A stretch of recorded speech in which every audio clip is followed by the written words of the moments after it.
remarkably logical and analytical mind. Thank you. I prefer the concrete, the graspable, the provable. You'd make a splendid computer, Mr. Spock. Yahoo!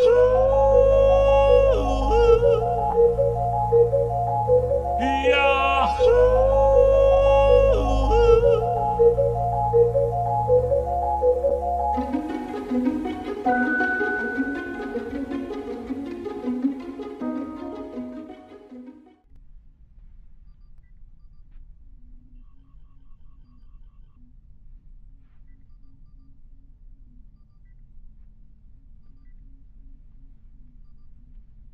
Israeli military caught up in divide over Netanyahu's plan.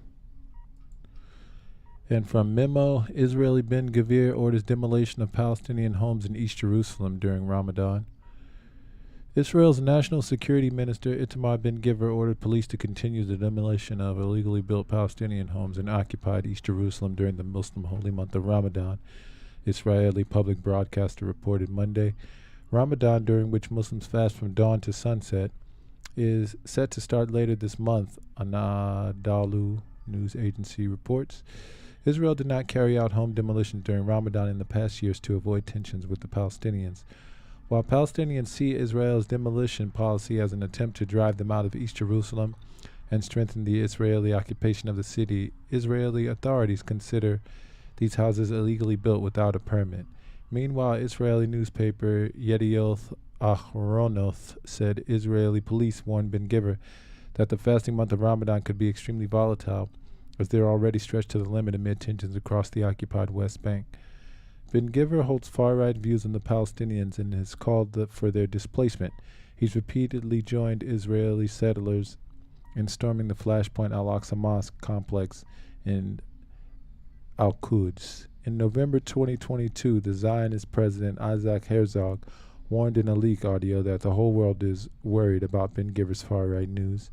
The Zionist occupied Al-Quds during the 1967 war. It annexed the entire city in 1980 in a move never recognized by the international community.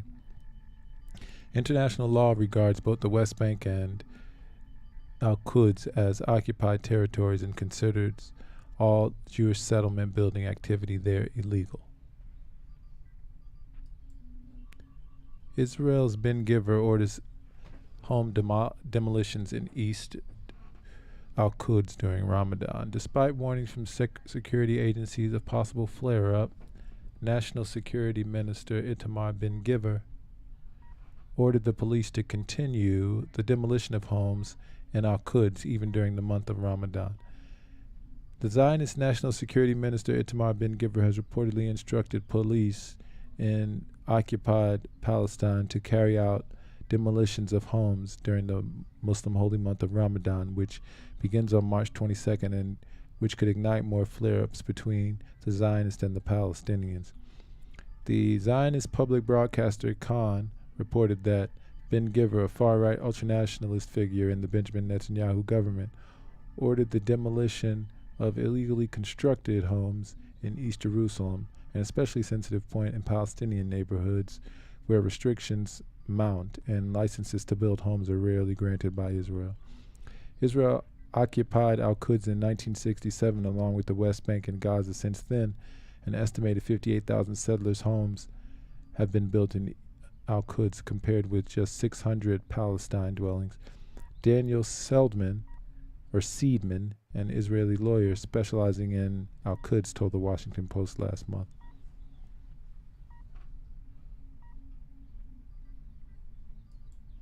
And from Middle East Eye, Israel to continue demolishing Palestinian homes during Ramadan. Ben Gvir insists police continue inflammatory practice in East Al-Quds despite warnings of security officials. Israel's far-right National Security Minister Itamar Ben Gvir demanded on Monday that the police continue demolishing Palestine homes during the Muslim holy month of Ramadan. In the past, the Zionists have refrained from demolishing Palestinian houses in the occupied West Bank and Al-Quds during Ramadan to avoid inflaming tensions. Demolishing homes in occupied territory is a war crime. This year, however, the Zionist media reported that police will follow Ben Gvir's demands and demolish Palestinian homes in Al-Quds during the holy month, when in recent years tensions have risen over Zionist violations at Al-Aqsa Mosque. Israel demolishes Palestinian homes for various reasons, including claims they were built without permits that are near impossible to obtain from the Zionist authorities.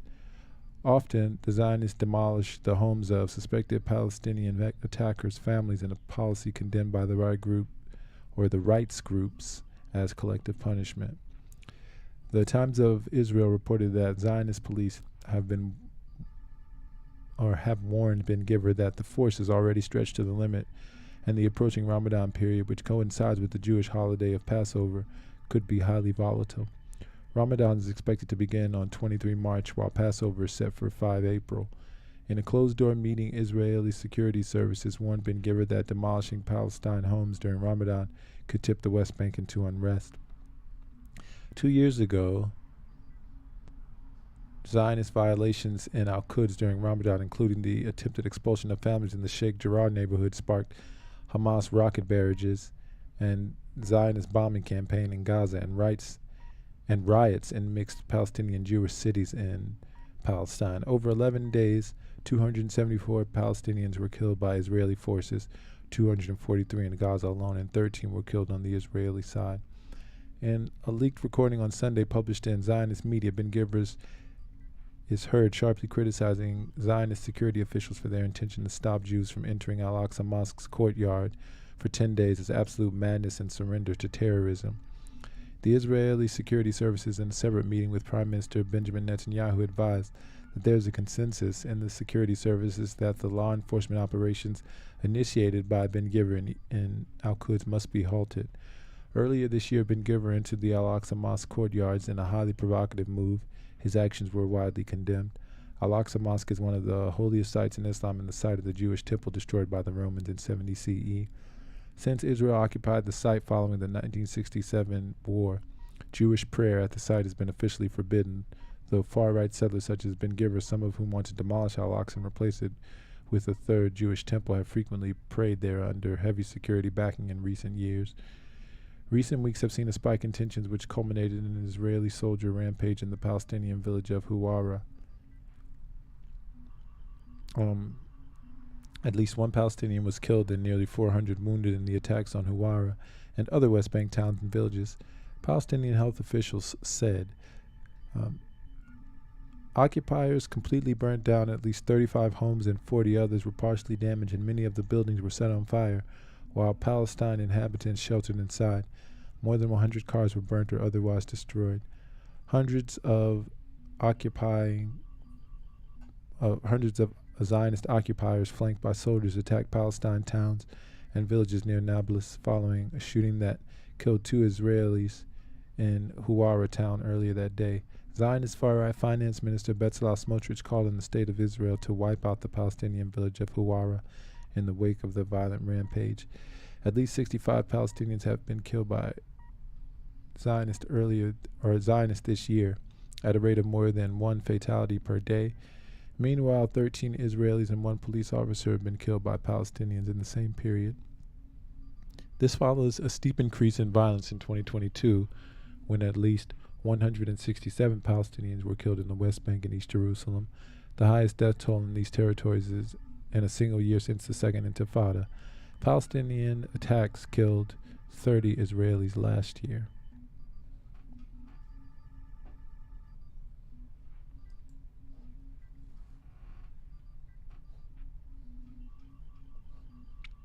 And watch this space. Remember, your engagement through a like, a share, or a subscribe will accelerate us at warp speed towards the continuation of our mission to truthfully go where no news will have been going before. Be right back.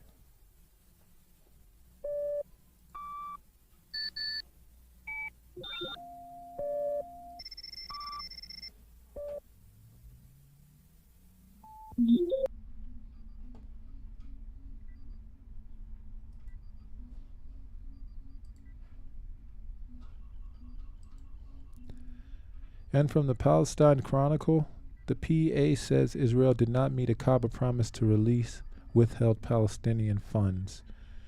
Israel has not fulfilled the promise it made during the Aqaba talks a few weeks ago to release withheld Palestinian money. Palestinian Authority Civil Affairs Minister Hussein al-Sheikh said on Saturday. They promised at Aqaba that they transfer all the funds, but as of now, we have not gotten anything, al-Sheikh told the Times of Israel. Al-Sheikh's the Secretary General of the Palestinian Liberation Organization's Executive Committee and is one of PA President Mahmoud Abbas's closest advisors.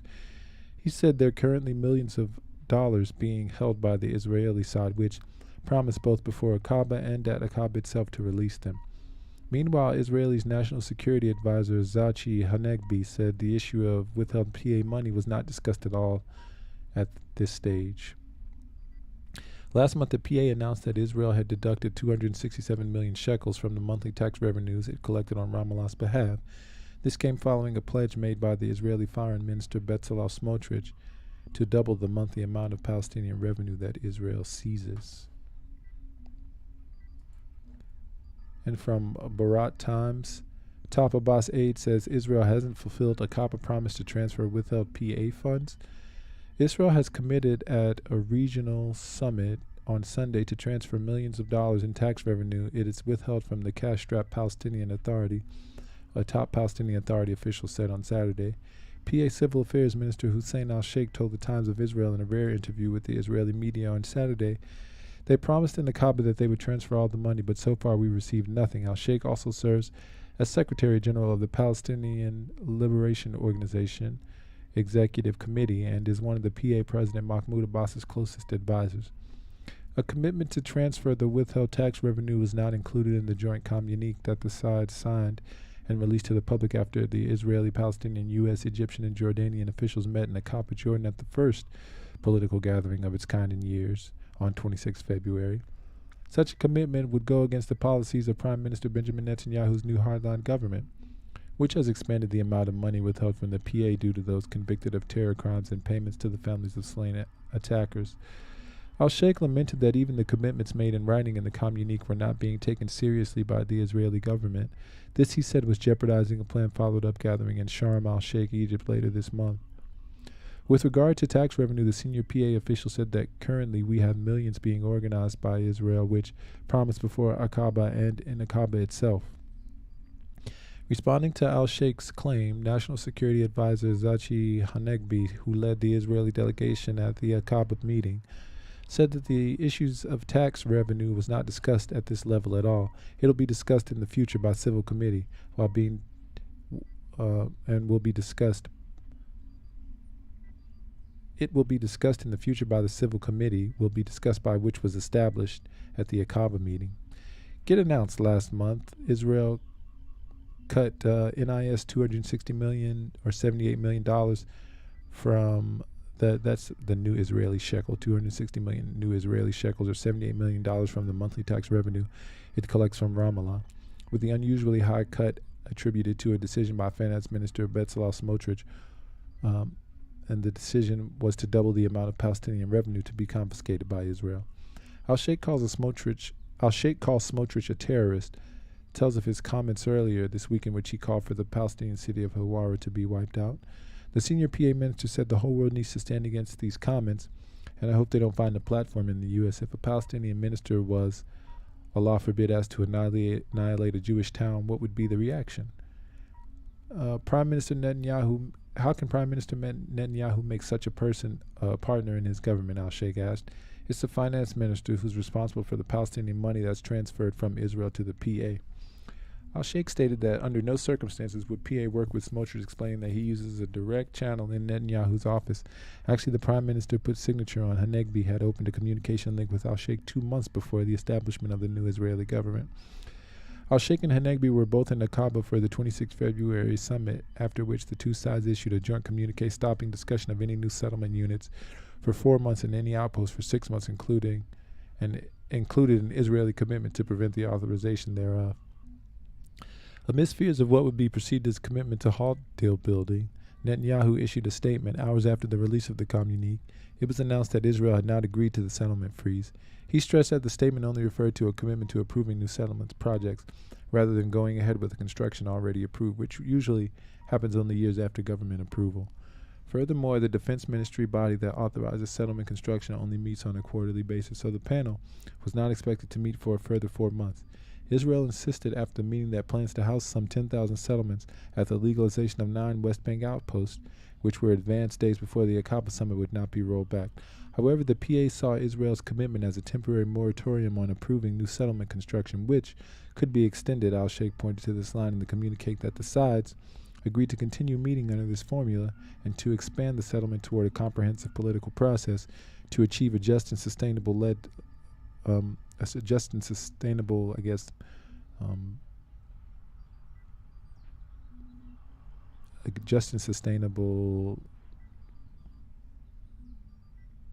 this translation is incorrect, path towards peace, I guess we could say, a just and sustainable path towards peace, meaning the beginning of peace conversation in the future. But other Israeli ministers were even more dismissive of the Aqaba summit than Netanyahu. Smotrich tweeted that he had no clue what was said at the unnecessary summit in Jordan, but vowed not to halt settlement building for a single day.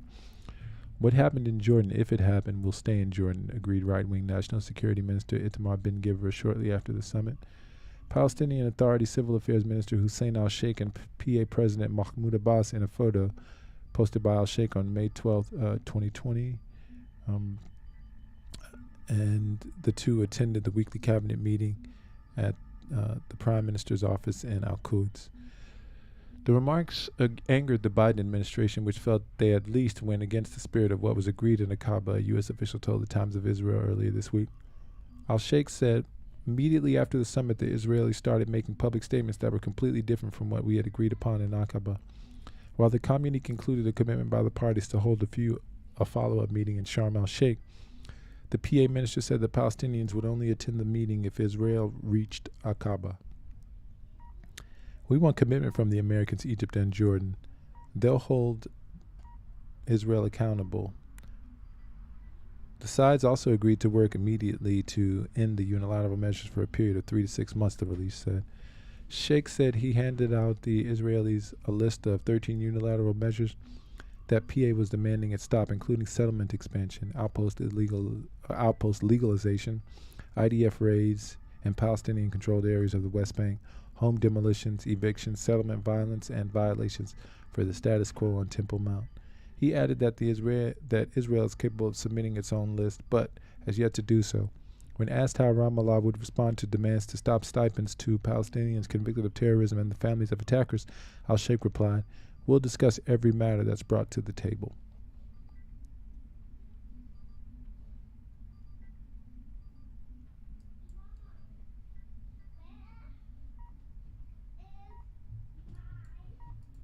I'll open a channel now.